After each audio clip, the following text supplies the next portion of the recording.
Buenos días, hermanos y hermanas. Continuamos con la lectura bíblica. Primera de Samuel, capítulo 18. Día 16 de mayo. Señor Jesús. Pacto de Jonatán y David. Aconteció que cuando él hubo acabado de hablar con Saúl, el alma de Jonatán quedó ligada con la de David, y lo amó Jonatán como a sí mismo. Y Saúl le tomó aquel día y no le dejó volver a casa de su padre. E hicieron pacto Jonatán y David, porque él le amaba como a sí mismo.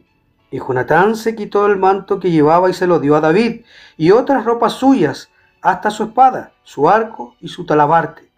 Y salía David a donde quiera que Saúl le enviaba, y se portaba prudentemente, y lo puso Saúl sobre gente de guerra, y era acepto a los ojos de todo el pueblo y a los ojos de los siervos de Saúl.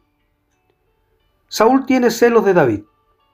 Aconteció que cuando volvían ellos, cuando David volvió de matar al filisteo, salieron las mujeres de todas las ciudades de Israel, cantando y danzando para recibir al rey Saúl, con panderos, con cánticos de alegría y con instrumentos de música.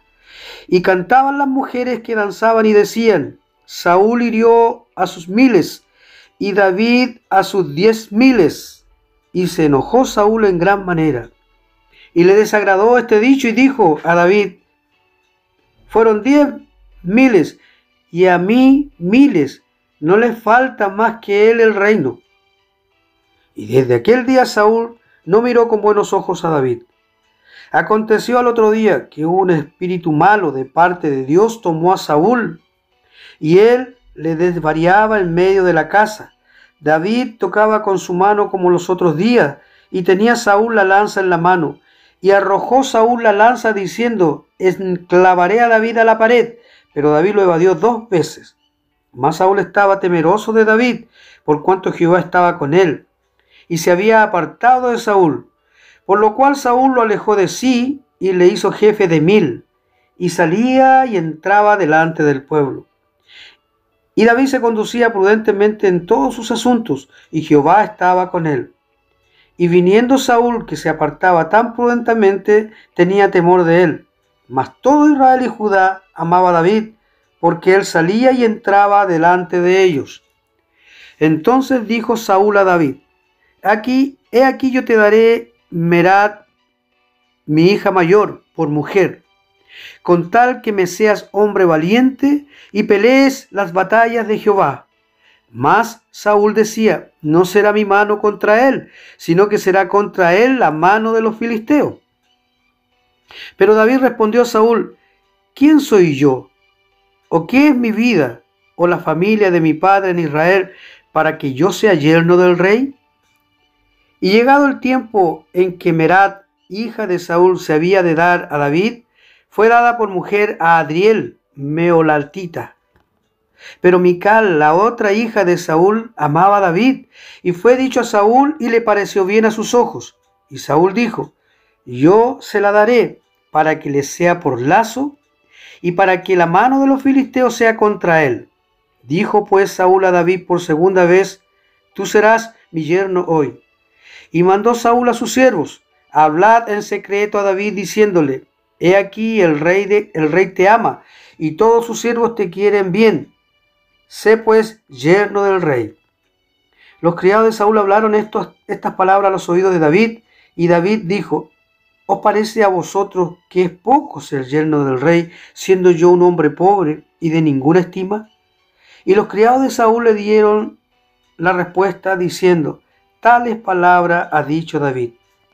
Y Saúl dijo: decid así a David: el rey no desea la dote, sino 100 propucios de filisteos, para que sea tomada venganza de los enemigos del rey. Pero Saúl pensaba hacer caer a David en mano de los filisteos. Cuando sus siervos declararon a David estas palabras, pareció bien la cosa a los ojos de David, para ser yerno del rey. Y antes que el plazo se cumpliese, se levantó David y se fue con su gente, y mató a 200 hombres de los filisteos, y trajo David los prepucios de ellos. y los entregó todos al rey, a fin de hacerse yerno del rey. Y Saúl le dio a su hija Mical por mujer. Pero Saúl, viendo y considerando que Jehová estaba con David y que su hija Mical lo amaba, tuvo más temor de David, y fue Saúl enemigo de David todos los días. Y salieron a campaña los príncipes de los filisteos, y cada vez que salían, David tenía más éxito que todos los siervos de Saúl, por lo cual se hizo de mucha estima su nombre. Saúl procura matar a David. Capítulo 19. Habló Saúl a Jonatán su hijo y a todos sus siervos para que matasen a David. Pero Jonatán hijo de Saúl amaba a David en gran manera. Y dio aviso a David diciendo: Saúl mi padre procura matarte, por tanto cuídate hasta la mañana y estate en lugar oculto y escóndete. Y yo saldré y estaré junto a mi padre en el campo donde estés, y hablaré de ti a mi padre y te haré saber lo que haya. Y Jonatán habló bien de David a Saúl su padre y le dijo: no peque el rey contra su siervo David, porque ninguna cosa ha cometido contra ti, y porque sus obras han sido muy buenas para contigo. Pues él tomó su vida en su mano y mató al filisteo. Y Jehová dio gran salvación a todo Israel. Tú lo viste y te alegraste. ¿Por qué pues pecarás contra la sangre inocente, matando a David sin causa? Y escuchó Saúl la voz de Jonatán y juró Saúl: vive Jehová, que no morirá. Y llamó Jonatán a David y le declaró todas estas palabras.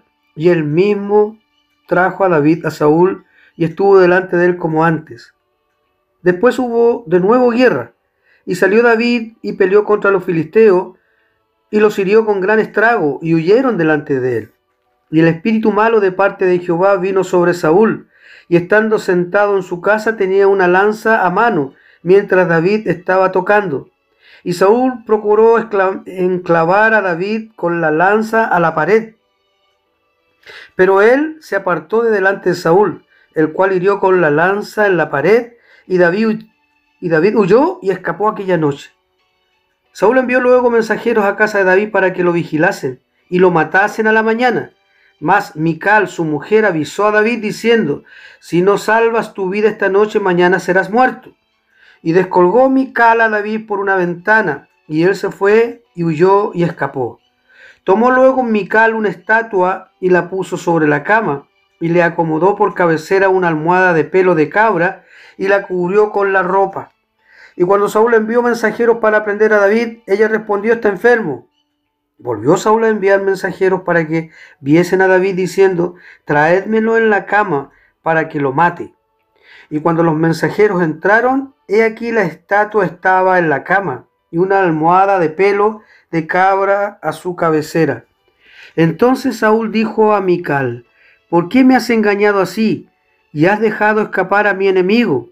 Y Mical respondió a Saúl: porque él me dijo: déjame ir, si no, yo te mataré.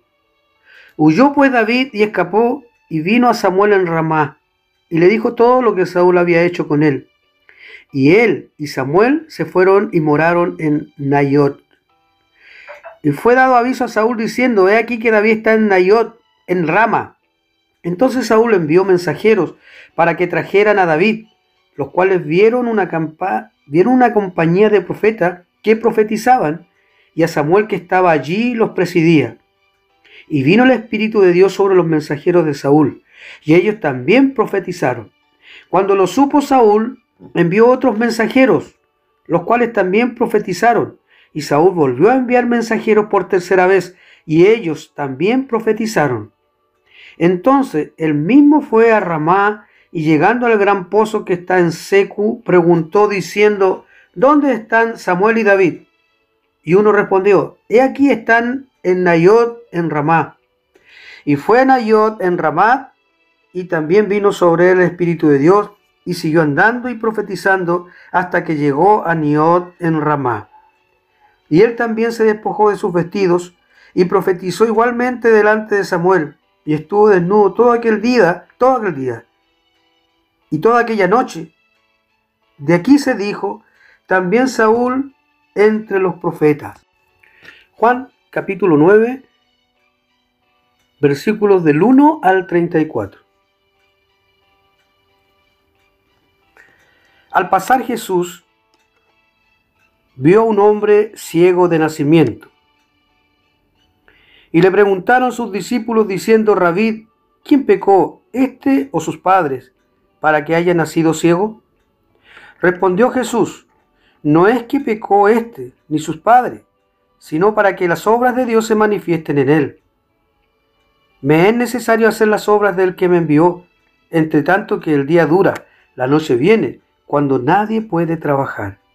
Entre tanto que estoy en el mundo, luz soy del mundo.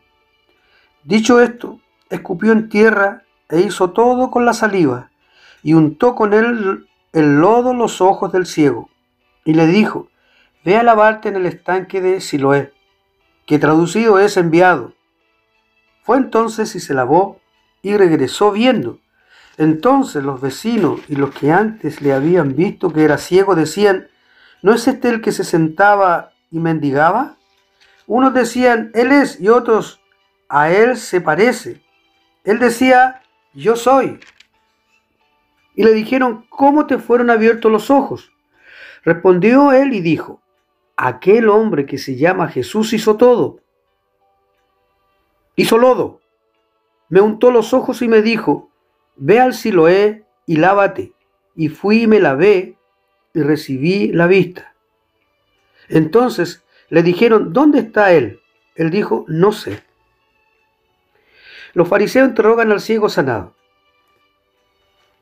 Llevaron ante los fariseos al que había sido ciego, y era día de reposo cuando Jesús había hecho el lodo y le había abierto los ojos. Volvieron pues a preguntarle también los fariseos cómo había recibido la vista. Él les dijo: me puso lodo sobre los ojos y me lavé y veo. Entonces algunos de los fariseos decían: ese hombre no procede de Dios, porque no guarda el día de reposo. Otros decían: ¿cómo puede un hombre pecador hacer estas señales? Y había disensión entre ellos. Entonces volvieron a decirle al ciego: ¿qué dices tú del que te abrió los ojos? Y él le dijo que es profeta. Pero los judíos no creían que él había sido ciego y que había recibido la vista, hasta que llamaron a los padres del que había recibido la vista. Y les preguntaron diciendo: este vuestro hijo, el que vosotros decís que nació ciego, ¿cómo pues ve ahora? Sus padres respondieron y les dijeron: sabemos que este es nuestro hijo y que nació ciego, pero como ve ahora, no lo sabemos. O quién le haya abierto los ojos, nosotros tampoco lo sabemos. ¿Edad tiene? Preguntadle a él. Él hablará de sí mismo. Esto dijeron sus padres porque tenían miedo de los judíos, por cuanto los judíos ya habían acordado que si alguno confesase que Jesús era el Mesías, fuera expulsado de la sinagoga. Por eso dijeron sus padres: ¿edad tiene? Preguntarle a él. Entonces volvieron a llamar al hombre que había sido ciego y le dijeron: da gloria a Dios. Nosotros sabemos que ese hombre es pecador. Entonces él respondió y dijo: si es pecador no lo sé. Una cosa sé, que habiendo sido ciego, ahora veo. Le volvieron a decir: ¿qué te hizo? ¿Cómo te abrió los ojos? Él respondió: ya los he dicho, y no habéis querido oír, porque lo queréis oír otra vez. ¿Queréis también vosotros haceros sus discípulos? Y le injuriaron y dijeron: tú eres su discípulo, pero nosotros discípulos de Moisés somos. Nosotros sabemos que Dios ha hablado a Moisés, pero respecto a ese no sabemos de dónde sea. Respondió el hombre y les dijo: pues esto es lo maravilloso, que vosotros no sepáis de dónde sea, y a mí me abrió los ojos. Y sabemos que Dios no oye a los pecadores, pero si alguno es temeroso de Dios y hace su voluntad, a ese oye. Desde el principio no se ha oído decir que alguno abriese los ojos a uno que nació ciego. Si éste viniera de Dios, nada podría hacer. Respondieron y le dijeron: tú naciste del todo en pecado, ¿y nos enseñas a nosotros? Y le expulsaron. Salmo 112. Prosperidad del que teme a Jehová. Aleluya. Bienaventurado el hombre que teme a Jehová y en sus mandamientos se deleita en gran manera. Su descendencia será poderosa en la tierra. La generación de los rectos será bendita. Bienes y riquezas hay en su casa, y su justicia permanece para siempre. Resplandeció en las tinieblas luz a los rectos. Es clemente, misericordioso y justo. El hombre de bien tiene misericordia y gobierna sus asuntos con juicio. Por lo cual no resbalará jamás. En memoria eterna será el justo. No tendrá temor de malas noticias. Su corazón está firme, confiado en Jehová. Asegurado está su corazón. No temerá hasta que vea en sus enemigos su deseo. Reparte, da a los pobres, su justicia permanece para siempre. Su poder será exaltado en gloria. Lo verá el impío y se irritará. Crujirá los dientes y se consumirá. El deseo de los impíos perecerá. Proverbios capítulo 15, versículos del 12 al 14. Amén. El escarnecedor no ama al que le reprende, ni se junta con los sabios. El corazón alegre hermosea el rostro, mas por el dolor del corazón el espíritu se abate. El corazón entendido busca la sabiduría, mas la boca de los necios se alimenta de necedades.